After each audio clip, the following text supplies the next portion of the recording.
Confession 1. I got my first job by lying about being scheduled for a shift. I live in a poor city where it's not uncommon for dozens of people to apply for a single dishwashing job. I practiced washing dishes at home and was able to wash them at an acceptable speed. I did not have any experience, and getting a job was very hard. I needed someone to give me that one chance. I got that chance by walking into a restaurant and telling the shift supervisor that I was a new hire and was scheduled for a trial shift. A lot of restaurants in my city hire on Craigslist. They have a revolving door of employees quitting and joining, but most of those job postings usually ask for some dishwashing experience. I looked on Craigslist and tried this trick on a restaurant with a job posting up. I went in and told them that I'm here for the trial shift. The shift supervisor asked me if I were Jeffrey. I said that I was Luke. The shift supervisor apologized for forgetting my name and put me on dishwashing duties. Luckily for me, Jeffrey did not show up. The supervisor got out her phone, and I could see dozens of text messages on her phone, applying for that one dishwashing role. She asked me for my number, and I told her that my new number is 000-000-0000. I got the job and worked there for a couple of years. Damn, I'm a sleaze. Thankfully, I don't have to ever do that again. I ran a gardening franchise in the past and trained unexperienced people to work with me. I hope that atones for my dishonesty. My first job was due to a misunderstanding. I was in an apprentice role at a training center. We would do small printing jobs for people coming in. One guy came in to have some business cards printed and cut. He saw some of the other artwork that had been printed and we got talking. I was at a stage at the training center I needed to go out on placement to continue. This guy offered me a placement at his web design company. Great stuff. I think I'd been there 2 weeks when he asked if I could create some illustrations like the ones he'd seen when he came in. Only I didn't do that artwork. There were 3 apprentices at the training center and I just happened to be printing his cards that day. I came clean and said that wasn't my artwork. He was a bit frustrated and said that was the only reason he'd offered the placement. Luckily, I'd done enough in the 2 weeks I was there to show my value and I got kept on. Ended up working there almost 5 years. You just have to take the opportunity no matter how it comes, and you did that. Andy Rooney had a friend who was a carpenter during the Great Depression. He applied to construction sites, and there were lines of day laborers, but nobody needed another carpenter. The only thing they could fill were specialists. Can you operate a steam shovel? No. Come back tomorrow, then. So one day, out of starvation and desperation, he said yes. So they put him in one, and he saw all kinds of levers and pedals, and he got to work. About an hour in, they knew he was full of shit, and booted him out. But now at least, he'd been eyeing a steam shovel. The next day, he applied at a different site. Claimed to have experience operating a steam shovel at the first site. This time, he lasted a few hours, but caused an accident and was booted out. But now he had experience. The next day, he applied at a third site, claiming he worked at the first 2 sites. It was rough going, but he made it through his first day without too much damage and was asked to return tomorrow. 30 years later, he retired as a fully qualified steam shovel operator. You're a kind soul and a hard worker, I can tell. You should be proud of yourself. I was lucky to work with people like yourself early in life, and I'm extremely grateful for the skills I've been taught. I know it feels bad to lie, but in this case I think even your employers wouldn't mind. I mean, you practiced and made sure you could do the job. You have to realize, 1 year experience really means they're looking for someone they don't have to babysit and make sure they're working properly or efficiently. Only thing you really lied about was timing. People like you are hard to come by. Most people don't really give a F about their work and are just waiting for it to be over. I'm working for a landscaping company at the moment, planning to leave soon to start my own company, but I can't bring myself to leave till after this summer because every new hire just doesn't care. It's March, they're relying on me, and I give a shit about my coworkers, my employer, and my work. You gave a shit about making sure you could wash dishes efficiently and taking the time to train those employees. You did nothing wrong, boss. Confession. I used to be a terrible person, and I owe everyone and everything an apology. This is not as serious as many posts here, but I used to be a pretty bad kid. I would harass people I deemed annoying, which many were. I would intentionally annoy and harass them because I thought it was funny and getting revenge on them.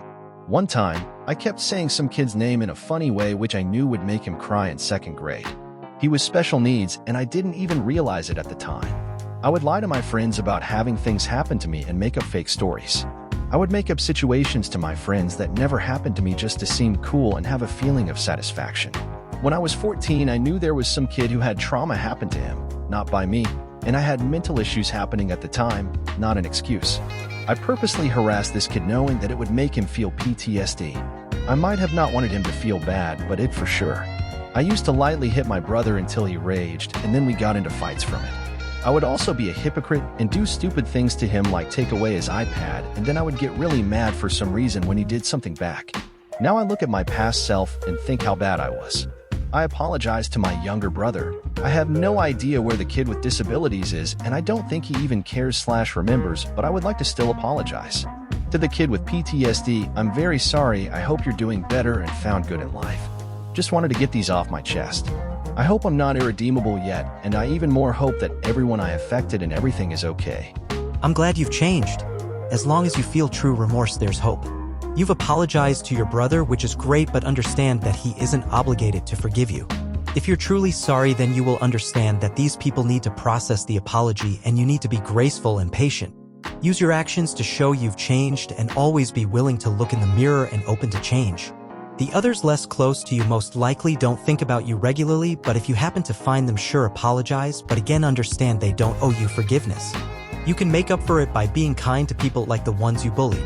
In fact, always be kind. You never know what battle a stranger is currently fighting. You never know if a stranger's smile is holding back tears. Choose kindness always. There are two types of people in this world. Those who exist to consume energy and those who exist to exude it. We have more than enough of the first one. And coming from someone just like you, as in, I've been the person to consume the energy of others and I've been the one to exude my energy into something other than myself, the latter is the more rewarding. Congratulations on your personal growth and I wish you happiness through your journey. Smiley face? I think sociopath is a box term and that's why people don't like it.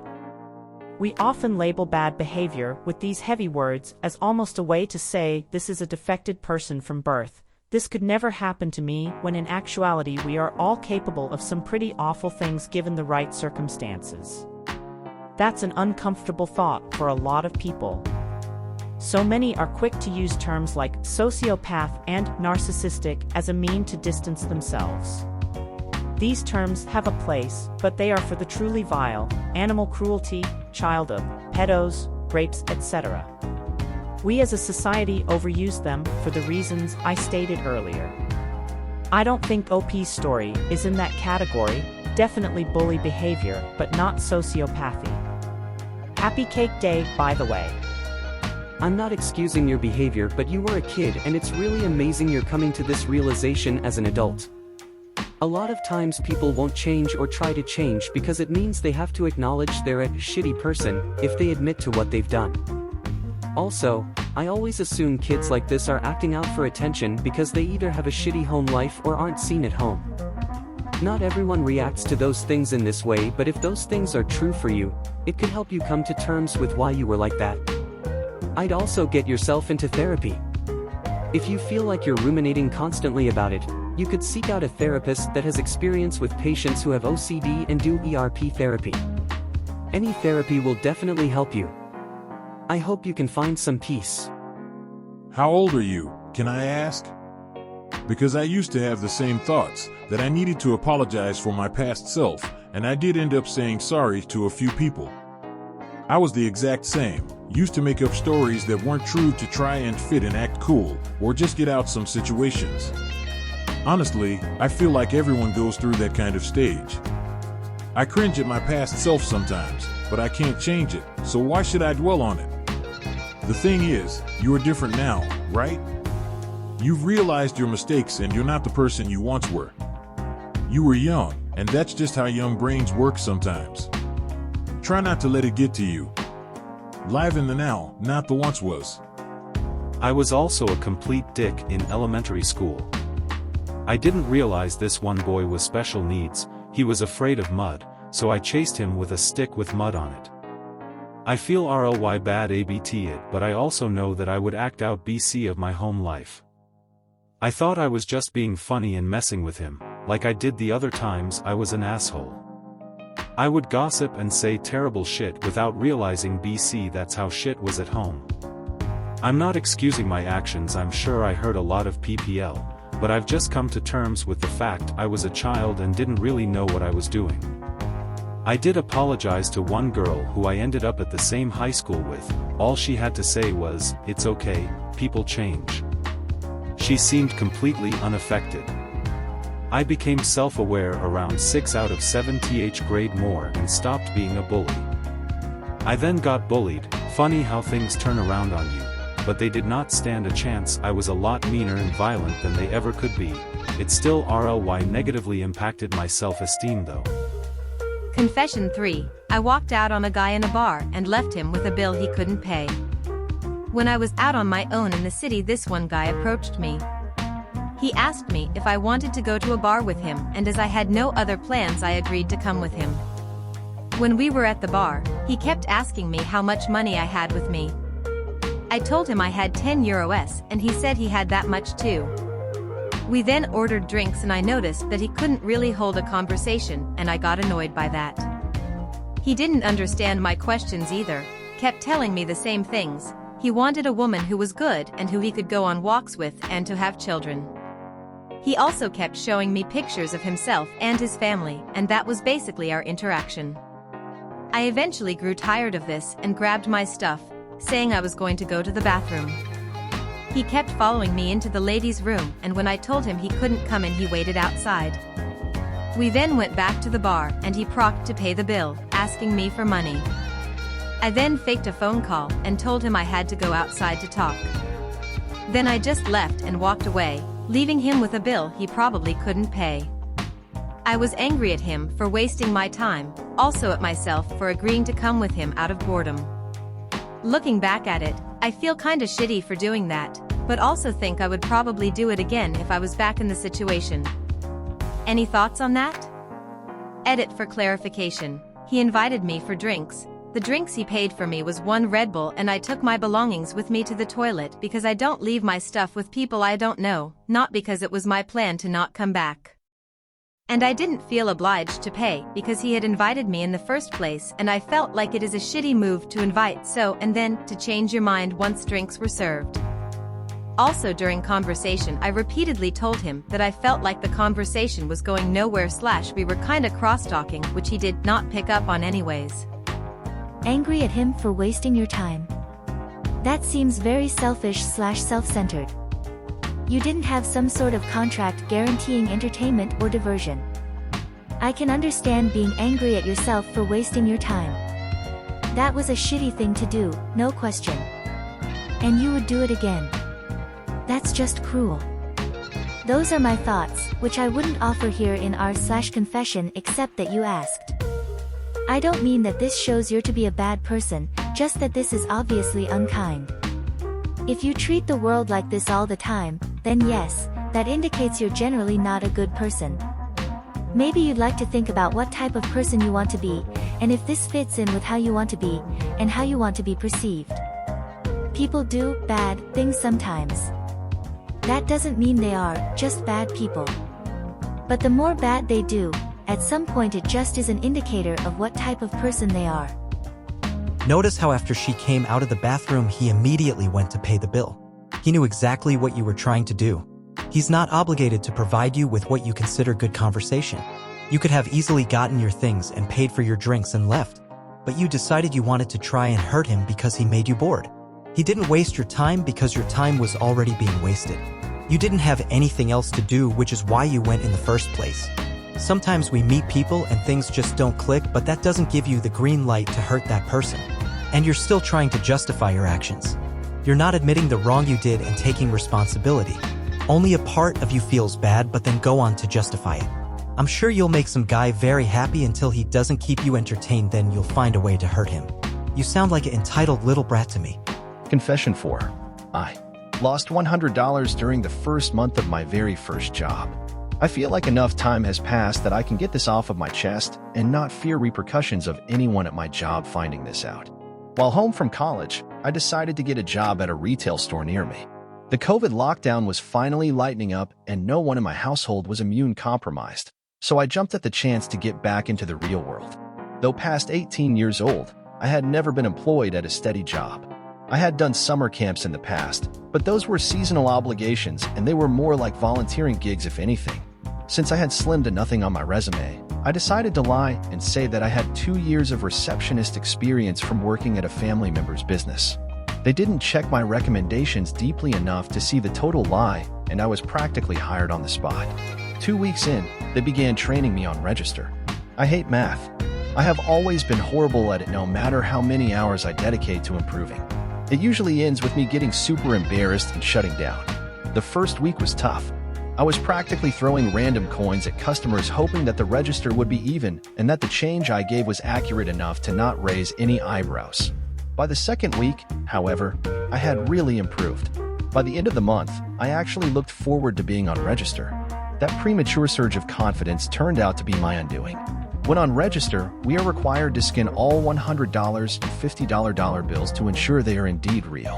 While on Register, a customer handed me a $100 dollar bill. I tried to use my scanner to check the bill, but my machine wasn't working. I asked the girl next to me to scan the bill on her machine and to hand it back if approved, which she did. After that, I can only describe my next few steps as a complete and utter blur. I had been so tired and had not needed to take my ADHD meds since high school, as my major in college did not rely heavily on math. I remember slamming the register door closed, helping the next customer in line, and then getting a surge of absolute dread. There had been 2 $100 dollar bills before that transaction, and I could not remember if I had put the additional third bill in the register. The register's lock once closed and only managers can open them. I refused to inform the manager of my fuck-up and decided to stay quiet until I could check myself during the next transaction paying with cash. To my horror, there were still only 2 $100 bills. I went into full panic mode. I asked the girl next to me if she had handed me back the bill, which of course she had, that I had remembered, but I was so desperate for her to say, "Oh, whoops. I have it right here. Here you go." She did not, and now I had a witness in the missing $100 bill caper. I checked my section multiple times, which only stressed me out more because I known the cameras were capturing my every move. At the end of my shift, I had successfully gaslit myself into believing that maybe the register was only supposed to have the $100s after all. To this day, I do not know what happened to that $100 bill. The next time I worked was 2 days after the incident. We were all sat down in a very serious meeting. They told us that $100 had gone missing and the managers had spent all night recounting the registers in hopes of finding it, only to be reprimanded by their superior for losing so much money in one night. Pissed off by getting chewed out by the higher-ups, they stated that they were determined to find the culprit. It took everything within me to not start crying right then and there. All that I could think of was the cameras on the register. They would see me panic on camera, not to mention the coworker that I had mentioned to $100 could expose me at any minute. I was screwed.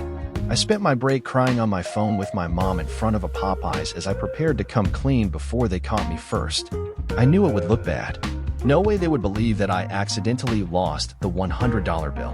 I was going to get fired at my first ever job after only less than a month. My family finally convinced me to stay silent, ensuring me that they were bluffing and had no clue. Years later, I am still at said job in a managerial position and spend every shift working my hardest to make it up to my fellow managers. I know the feeling. I lost 2 $100 bills on my first night as a server. I realized when I was checking out for the night. I told the on-duty manager that I would withdraw it from my bank account to make up the lost money. He told me to check with the team if anybody had found anything.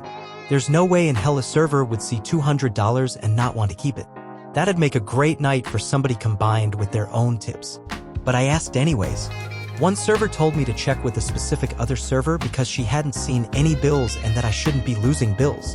So I go to mention server and she's concerned, asking how much I had lost and the denomination of the cash. I told her it was 2 $100 bills and she opens her checkbook and hands them over. The first server had found them and knowing she could trust the other server had given them to her. I cannot tell you how incredibly lucky I was that 2 amazing women had found the bills and returned them, instead of letting me get fired and keeping the extra cash for themselves. That type of work is a revolving door for many people and they could have so easily screwed me over. First, honesty is always the best policy. Go with that early and often.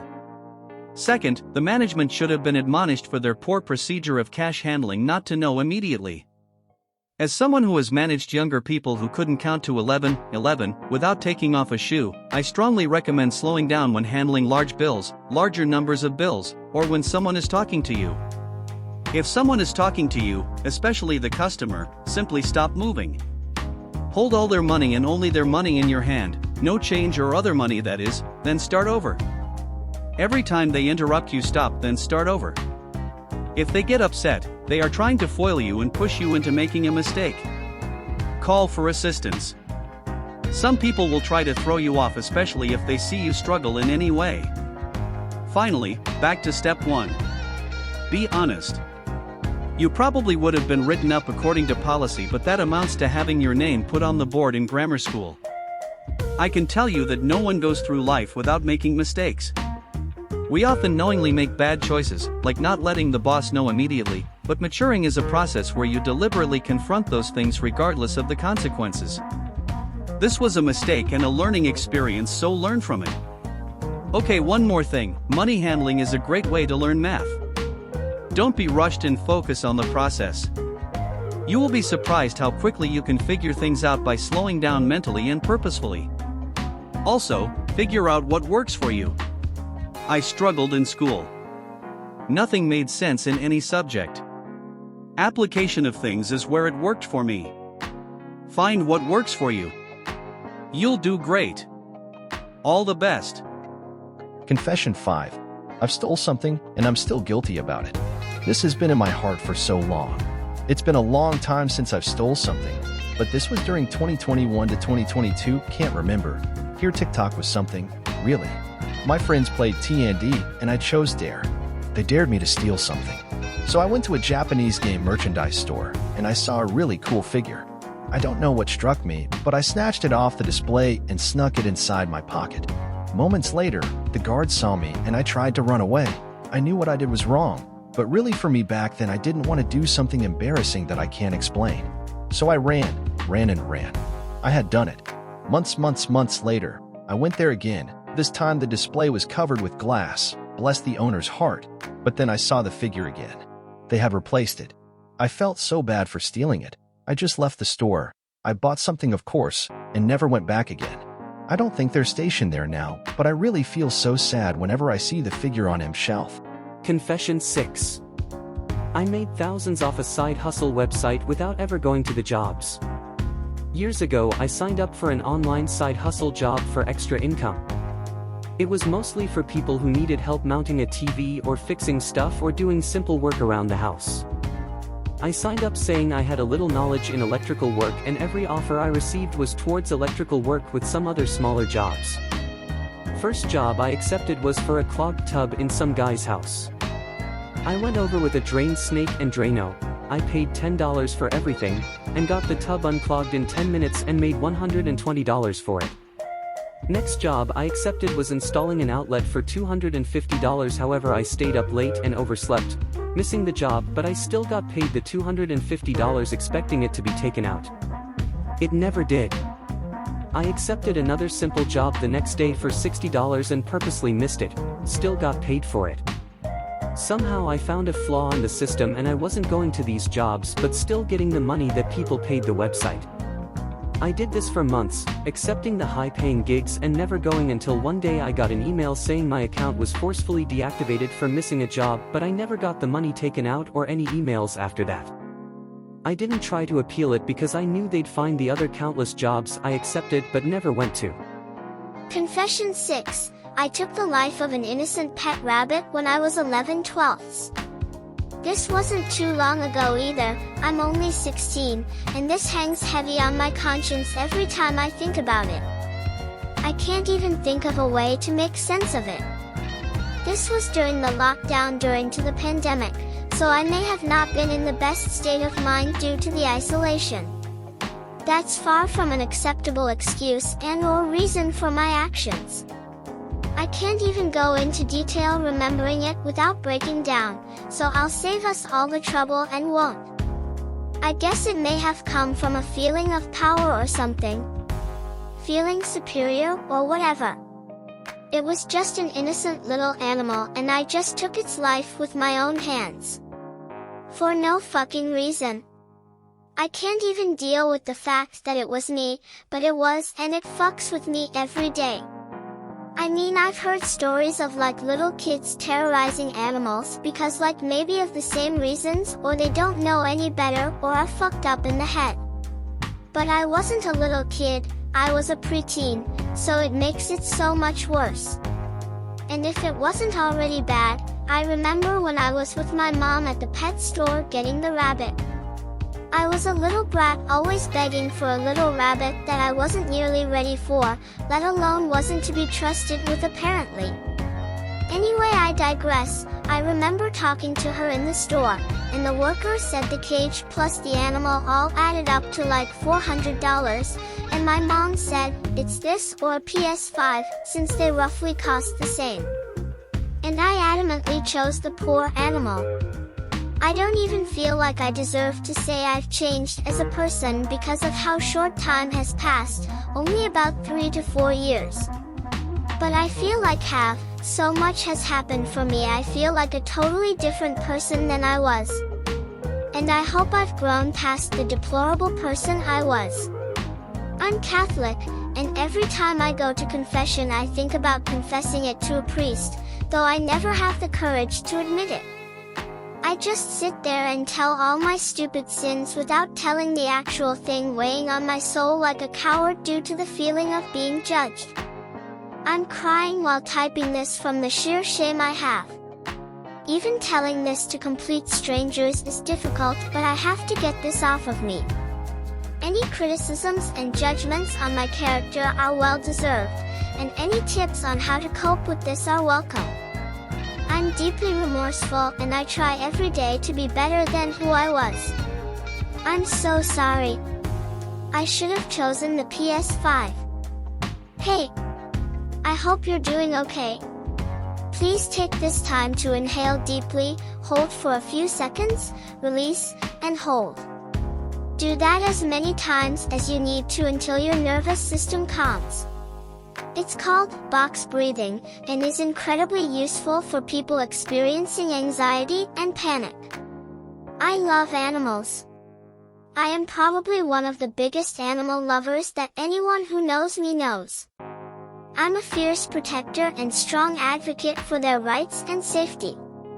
I'm in my 30s, and yet, in my younger years, I acted in ways that have inevitably hurt my pets too. Please understand I would absolutely die for my pets now. But as a kid with undiagnosed autism, ADHD, OCD, I struggled with understanding empathy and controlling my impulsive thoughts. I wasn't evil or cruel or disgusting, I just didn't get it. I still live with immense shame and guilt as well, but they came years later. It is going to be okay. You are not a monster.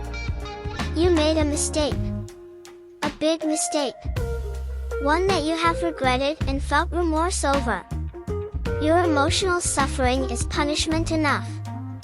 You are allowed to heal from this. Seek professional help. Not a priest. A therapist. Therapy is an incredible tool that helps so many people, myself included. Priests are literally there to judge you. Therapists have education and training and the understanding of psychology to help you work through this trauma. You don't have to go through it alone, but I'd prefer it if it's someone you can build a foundation of trust with a legal bind preventing them from telling anyone your biz. Sorry, I don't trust churches. Rather than just confessing and being forgiven, it's not all about being forgiven by others now. You need to forgive yourself and learn to heal. With all that being said, if you prefer an anonymous route, you can call the Crisis and Suicide Prevention Lifeline at 988 or search for local immediate emotional support. You do not have to be in immediate crisis to utilize these services. They can help offer you resources to help find therapists, etc., or even just be a friendly voice when you need to hear one. Truly wishing you health and happiness. I understand that whole power rush thing, and I think at a thing person it is kind of normal. When I was about that age, I had an opportunity to give some kids, also about my age, some food. They were obviously hungry. Instead, I purposefully dumped it out in the trash with them watching. I did it because I had the power over them. I knew my actions were wrong, even in that moment. But there was something about being able to wield that power that made me choose the bad path instead. That moment is a core memory for me, and just like you, I hated it. I still do. But it was also extremely formative in that I realized that is not who I want to be, or even am. I am not someone who wants power over others. It made me more aware of how others use power, and very wary of anyone whose drive is power. All this to say, you'll probably remember this for the rest of your life. And that's okay. Question is, will it drive you to be a better person? Others have said don't ever own another animal. I think they're wrong. They've judged you to be a monster and you're not. Well, whether you are or not will largely be determined by how you grow from this. I'm not Catholic or even religious, but confession/speaking to others generally helps. I would suggest a professional therapist, but a priest can work too. Just don't let anyone make you feel more guilty/bad than you already are feeling. What is done is done. Learn and grow from it. I killed my pet rabbit when I was a teen as well, but it was an accident. I had put him outside in his cage with the grass poking up so he could hop around and eat grass and just have some fresh air. I put him in the shade, but I went inside and forgot about him for a while. When I went back out and finally saw he was still out there, the sun has moved and was directly in the cage. And he was having a heat stroke because I had also forgot to give any water as I hadn't planned to leave the rabbit outside very long. I freaked out and wanted to cool him down quickly and wasn't thinking clearly, so I ran cold water on him and he immediately started to stiffen up, loudly crying face. I think there is a chance I could have saved him by bringing him in the cool house and letting him come back on his own slowly, but I think I sent him into shock running water over him. I have never owned my own pet since, and that was over 15 years ago. I've had pets that came to us as strays or something like that, but since killing my rabbit I never went and purposely made an animal be under my supervision against its own will. Just because you've done something bad doesn't make you a bad person. It's not all black and white. No one person is all good or bad. We all do things we're ashamed of. We all act in illogical ways sometimes too. You will likely never be able to make sense of why you did it because it doesn't follow any logic. Rather, I imagine you can get to a place where you will feel less ashamed and know that you can accept you've done something out of alignment of your values and help use this experience to give you more strength and conviction to act more aligned with your values in the future. The only antidote to shame is empathy, so try finding a person who will hear you share this and express empathy rather than judgment. A therapist could be a good start. You've beat yourself up over this enough. You are not a bad person. Sending you empathy and compassion. People are very judgmental when it comes to animals and often forget what it's like being a preteen, and hardly anyone knows what that'd be like in a shutdown global pandemic where you're scared, stressed, isolated, and the adults are barely keeping it together. As kids, we tend to do stuff thinking, let's see what happens, not thinking about what happens because our brains aren't fully developed. Like another poster admitted that they killed a lizard and felt awful because they're an animal person. I too partook in something similar around the age of 12, killing a lizard. Right afterwards I felt so terrible and didn't understand why I would do such a thing. People who have done things like that crush snails, leave creatures in jars to suffocate, use a magnifying glass to burn ants, neglect feeding a fish, or more extreme like lizard or bunny murder. Won't admit to it as adults because they know it's so messed up and no one in their right mind would do that. Well, you weren't in your right mind at the time, 12+ pandemic, and you obviously feel terrible. You're not the first person to do something like that. Don't let the other posters shame you so hard. You can still have pets in the future and still love and care for animals. Just work through it and forgive yourself, smiley face. They're judgmental because animals are sentient beings with emotions, and because animal abusers very frequently go on to abuse humans. They abuse animals as their practice, before getting bold enough to hurt humans because abusing animals is easier to get away with without getting caught. Is OP going to abuse an animal again? I don't know. Does it make them thoroughly irredeemable? Not necessarily. Not everything is black and white. However, people should be judgmental about this type of behavior because it should not be normalized or brushed under the rug. If society stopped being judgmental about animals, then animal abuse would just be normal, without people batting an eye. And if that's the kind of society you would want, you scare me. Sometimes shaming certain behaviors is a good thing. I have some sympathy for you. What you did was cruel, of course, but you are okay. For someone your age, 2 to 4 years is a lot of time, and you can change a lot as a person. To have this guilt means you have sympathy. This doesn't make you a bad or evil person, even if the action was bad and evil. However, to make a habit of it will make you a bad and evil person. All you can do now is be better. Understand that you did it, but that you don't have to do it again. Contrary to what other people would suggest, I would recommend getting another pet. Get another animal and treat it well. Prove yourself wrong and be better by giving the new animal as good of a life as you can. Don't beat yourself up over it.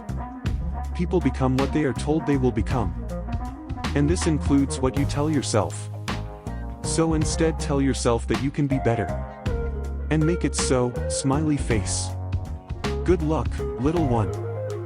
Most commenters are gonna call you crazy or say you are damaged and need to do XYZ to avoid/better these character defects. I agree that therapy would be a great benefit for you, not because of a rabbit you killed, but because life is hard and guilt can manifest very negatively. I also suggest telling your priest in confession. There is a reason things like that exist as a form of therapy. It's the same with an AA/NA group or any other form of group or solo self-reflection. If your priest is good, he won't judge you. I say all this as someone who shot a rabbit in his backyard with a bow and arrow on a dare when he was about 10 or 11. I wept profusely and learned the important lesson of life and death. If you are as sincerely sorry as you say you are, and I assume you are since you were a kid and still are, you need to give yourself a break and drop the weight. It was wrong, you know it was, and you are seeking a path to salvation. If you consistently consider killing animals, that is a huge problem, and for the safety of yourself and others you should report it, but this is a confession sub. If you had that problem, you would have said so. Confession 7. I was driving and turning right at AT junction, so I was stopped in the middle of the road as supposed to. The car in the other lane turned left up the road I was going, and the cyclist light had turned orange. Which means stop if safe in my country, and it definitely was.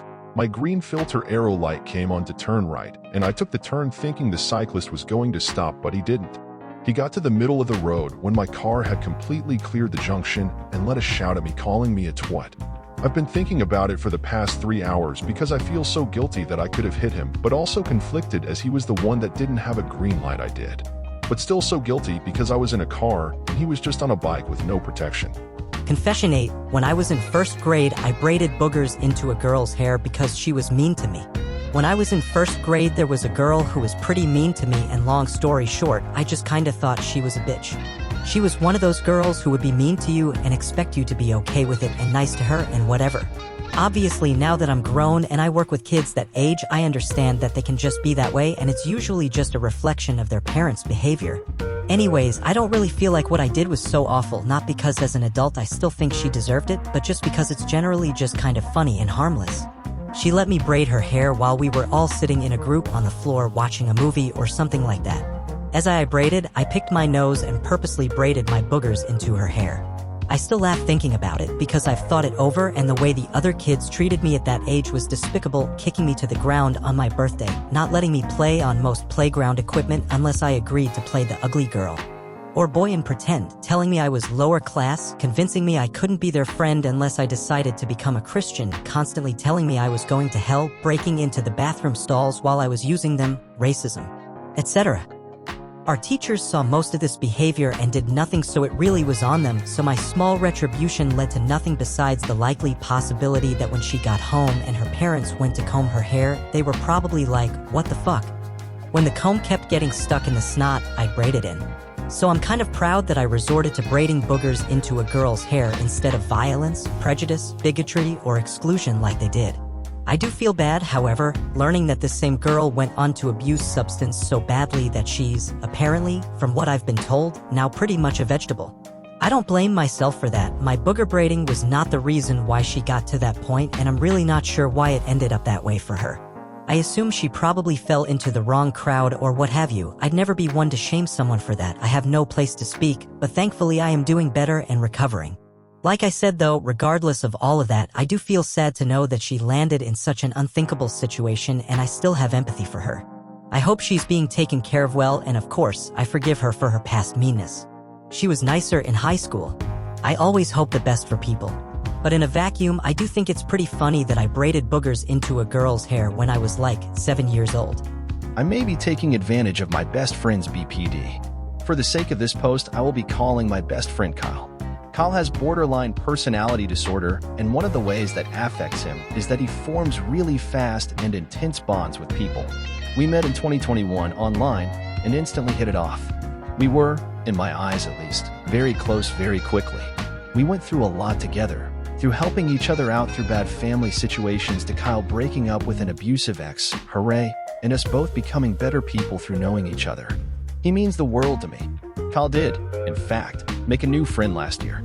I will be calling this friend Stan. I don't like Stan. He and Kyle were immediately close, and now he is Kyle's best friend. It makes me extremely upset, and I can't even complain about Stan in any fair way because he's a lovely person. He apparently wanted to meet me because of how Kyle spoke about me, and we met online, and he was great. Then we met in real life. Neither of us have ever met Kyle in real life, and he was one of the most pleasant people I've ever met. It feels insanity-inducing. I always want to spend time with Kyle, but it feels like it's always Stan and Kyle time with no room for anyone else ever. I really badly miss when Kyle used to lean on me and depend on me for support. It's selfish to say, but it felt good when he would go directly to me when he had a problem, and even when I checked my phone to see missed messages from him, and how happy he'd be when I answered them. This all makes me sound like I see him like a dog or something, but I don't. I love him, and he's a role model for me. It just feels really good to have someone who cares about you and what you have to say like that. I realized recently that whenever I'm upset, I immediately look for a reaction from him, and if he doesn't give me one quick enough, I do things like blocking him or talking about my suicidal thoughts, which I do have, until he tries to reach out to me. I tend to be aggressive toward anyone who interacts with him, just out of instinct. I don't really like him talking to other people. When he's upset, I listen the best I can to help him out, but I also occasionally try to convince him to stop talking to Stan during those times, since it's often his relationship with Stan that ends up making him upset. He's very rejection sensitive, and I can't stand to see him sad because of Stan just not noticing, which I guess is kind of sabotaging their friendship, which is bad. I don't know if I necessarily feel sorry for this.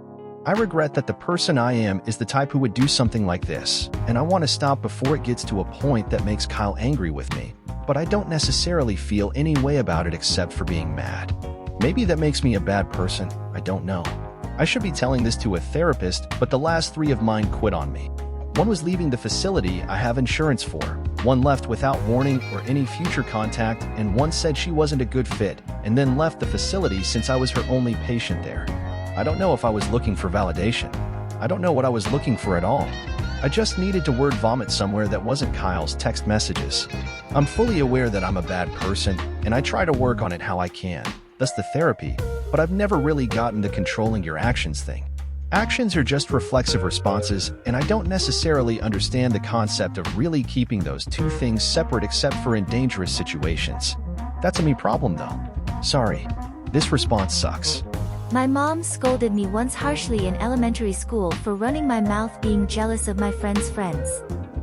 I'm neurodivergent and understand how sometimes development happens later on. I also process mainly logically, so I thought explaining right versus wrong might help, as I gathered this may be similar to how you process, i.e., you know it's wrong. So, let me tell you what she told me, with harsh tone and stern manner, other people being celebrated, others being close to your friends, people complimenting other people takes nothing away from you. While you seek therapy, try to program this rule, in the meantime, to your MO. It won't fix anything but may help until you get a pro. It's common, correct behavior to understand that others being above you in your POV or in reality is an internal struggle and doesn't take anything from you or undercut your vast and unique, unequivocal worth. You are worth more than how you feel in jealousy. You're worth something to him that Stan or anything else could ever be. That's not to say it's forever, or that it won't change over time and space apart, or based on y'all's mental health. In the time y'all were close before or in the future isn't anything to do with Stan. You're on the right path. But for now, focus on the fact this takes nothing away from you or your worth. Manipulations never end well. If you value him, stop this behavior or it won't end with a long-term relationship, friendship or otherwise. Think long-term. Continue to seek professional help. Peace. A lot of people are saying BPD, ick, but I do know that I went through this very exact situation. It was very hurtful because sometimes we just don't got the best support. M19, what worked for me was I ended the friendship. I knew this was abnormal, so I made up reasons for myself at the time about how slowly my friend was trading off our relationship for another. A guy I equally thought was cool. I knew I wasn't going to do this for nothing. I used this to catapult myself into the dark. I soon realized that I was on a next level dependent on my friend. I spent the next 5 months reflecting and changing myself a lot, especially on being more of a go-getter/independent. Last night, I texted Jack for the first time in 5 months. I said I was sorry and he didn't deserve for me to end our friendship on those terms. Being the amazing person he is, he said he understood and knew I was going through stuff and probably needed space.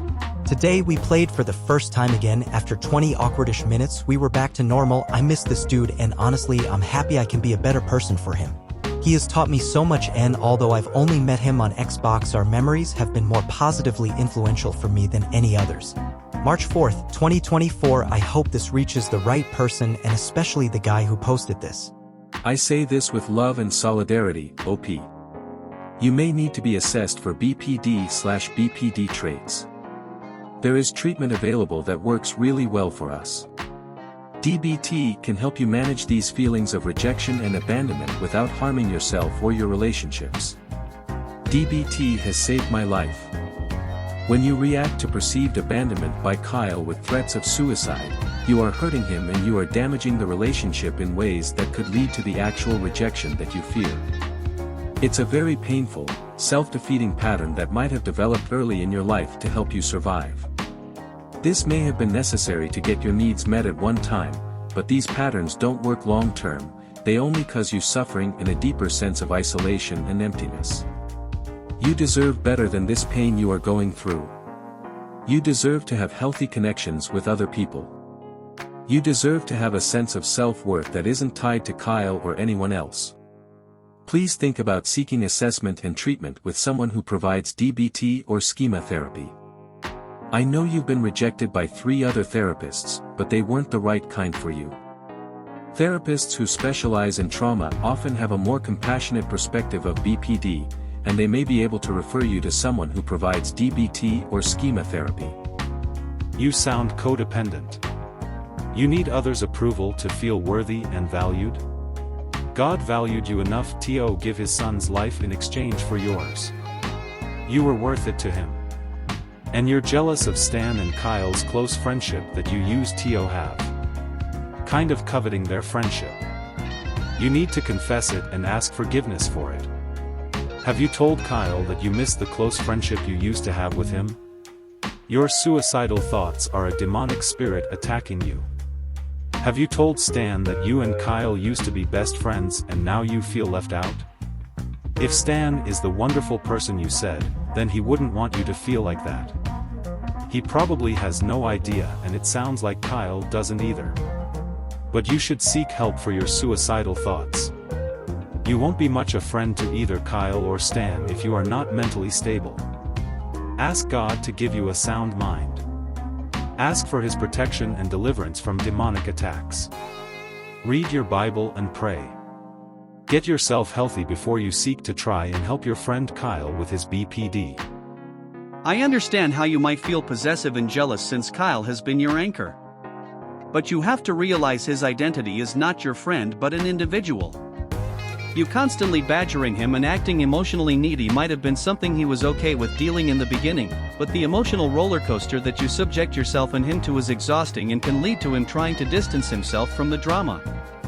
It's blackmail and emotional abuse to try to get a reaction from him by purposely talking about suicide, the most minor inconvenience you face, or it might be major. I'm not judging. Just think from his perspective. You love spending time with Kyle and there's another friend who's doing the same thing to you what you're doing to Kyle. Would you want to be friends with him? I can't imagine anyone feeling good their best friend suddenly doesn't talk to them anymore. It hurts bad, especially if you're the kind of person to tell all your secrets to just one person instead of fair-weathering many people. That hurts a lot to suddenly be all alone. I will say talking about S turns people off and pushes them away further. Yes, you should be able to vent about it, but eventually the other person wears down and stops responding.